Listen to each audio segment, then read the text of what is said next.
Hi, this is Timothy Miller, author of The Joseph Code. When I first discovered what I eventually nicknamed the Joseph Code nearly 15 years ago, I really didn't know what to make of it. I certainly wasn't looking for any surprises. As part of my research into the life of Jesus, my intent was to take a closer look at the genealogies of Jesus listed in the Gospels of Matthew and Luke. The reason being that Matthew and Luke's genealogies don't match up between King David and Jesus' father, Joseph. At the time, I was essentially looking for any common ancestral links between the two genealogies. In order to make the comparison easier, I followed the Gospel of Matthew's pattern in listing the names in columns of 14, as the author of Matthew uses a 14-generational pattern in plotting his genealogy. When I plotted the genealogy found in the Gospel of Luke, I left Jesus' father Joseph off the list, as there is little question as to the name of Jesus' father.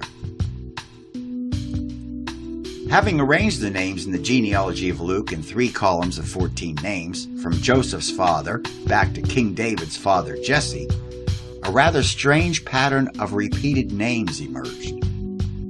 The question I kept asking myself was whether or not the strange arrangement of names in the Gospel of Luke's genealogy of Jesus was purely accidental. And if it wasn't accidental, what was it? After years of research, I came to the conclusion that the arrangement of names was based on a system of esoteric numerology. I also came to the conclusion that the position of repeated names in the genealogy had some type of esoteric significance. As I continued to dig more deeply into the subject of numerology, particularly as to how it might relate to the code, I also discovered that the arrangement of names seemed to follow a numerological system originally developed by Pythagoras and was constructed using a hebdomadal grid based on the number 7. This grid also adds yet another layer of meaning to the code. In the book, I dive into the Jewish traditions concerning the Messiah, the importance of the names Joseph, Judah, and Levi, and how the code seems to point not to a virgin birth, but to the unification of 3 messianic bloodlines. In the book, I examine the prominent names in the code and their numerological significance. I also cover how the code reveals the belief system of its composer and why the name Melchi is so important to understanding the essence of the code. I also explore the connection between the name Melchi and Melchizedek in the code and how the code seems to reflect a view of Melchizedek very similar to that found in the Dead Sea Scroll material discovered at Qumran. I also uncover another layer of the code's construction that suggests a meditative ritual followed by those who understood its deeper meaning. I also examine the historical evidence and the evidence within the New Testament that suggests that John the Baptist, Jesus, his family, and the members of the early Jesus movement were Essene Nazarites. I also take a look at the Jesus of the New Testament and explain why he only bears a slight resemblance to the real Jesus of Nazareth.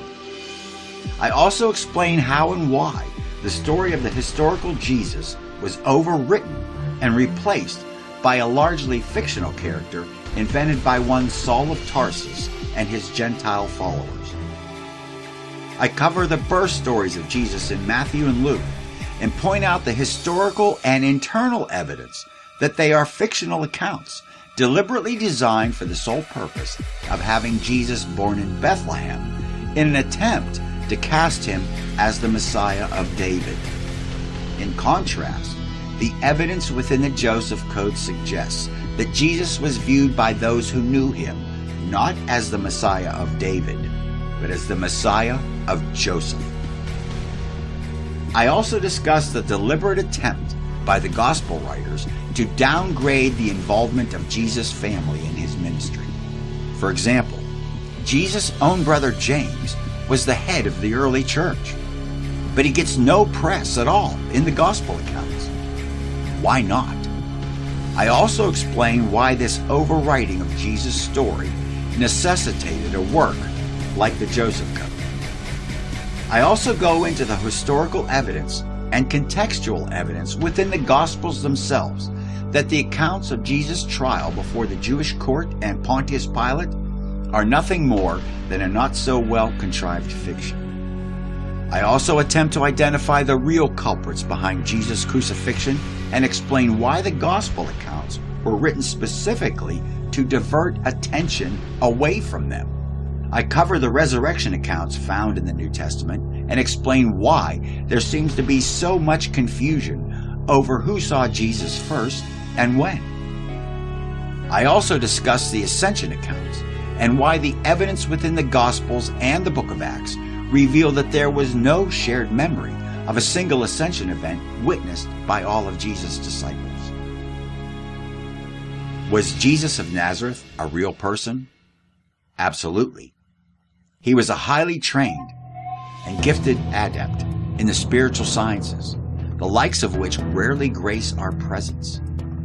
What I attempt to do in the Joseph Code is extract him from the New Testament accounts that were written to replace him with someone else. The Joseph Code itself was evidently composed for much the same reason, to preserve the true identity of Jesus of Nazareth in response to those who had co-opted the early Jesus movement and were replacing him with a Jesus of their own invention.